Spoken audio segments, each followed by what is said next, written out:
have a great series called the I Feel Children series, and those books are all about behaviors and recognizing behaviors when you're feeling different emotions. One of my favorites is a book about anger. I feel angry, and this is kind of my 15 minutes of fame, is that I have the only book to ever be snuggled by Tom Hanks. She was already asleep. It was in the movie A Man Called Otto, and if you know anything about the movie, it makes total sense that he'd be reading that book. That was a really cool moment to see one of my books on the big screen with one of the biggest actors in the world.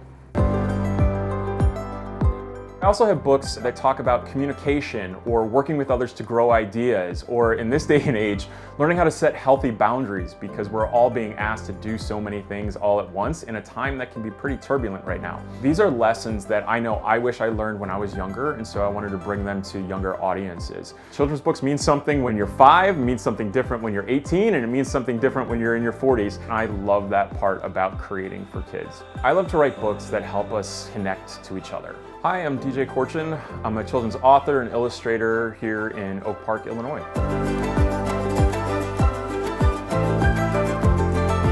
This is my studio office space, so this is where all my work gets done. This is the actual first illustration I ever did when I decided to just be an illustrator and put pen to paper. People ask me, why did you start writing children's books? Then he fell backwards with his legs in the air. A really cool anecdote is my grandmother went to high school with Shel Silverstein, and I have her yearbook from 1940 whenever, and he wrote to her and signed it in there. When I was growing up and I was stayed home sick, my grandparents, they read me the Shel Silverstein poems, and so I really fell in love with the wisdom of children's books and the lessons that you can learn.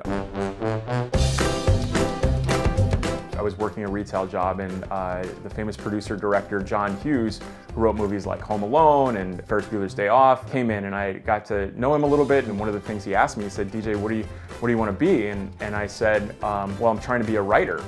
And he stopped for a minute, and he said, "Well, have you written anything?" And I said, "Well, yeah, of course." And he looked me in the eye and he goes, "Then you're a writer. You don't need permission to be that. Just do it."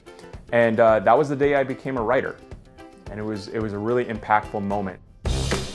I actually went to school for music education, and so I was going to be a high school band director, and I was for a little bit. But before that, I had the privilege of being a unicycling trombonist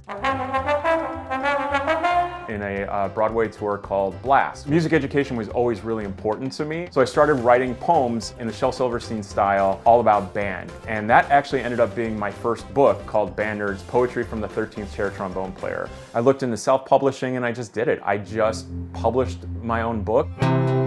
So I got the bug, and so I just started kind of writing about additional topics that I thought needed to be talked about. A major publisher here in Chicago out of Naperville, Source Books, asked me about my books, and they helped take my books to the next level.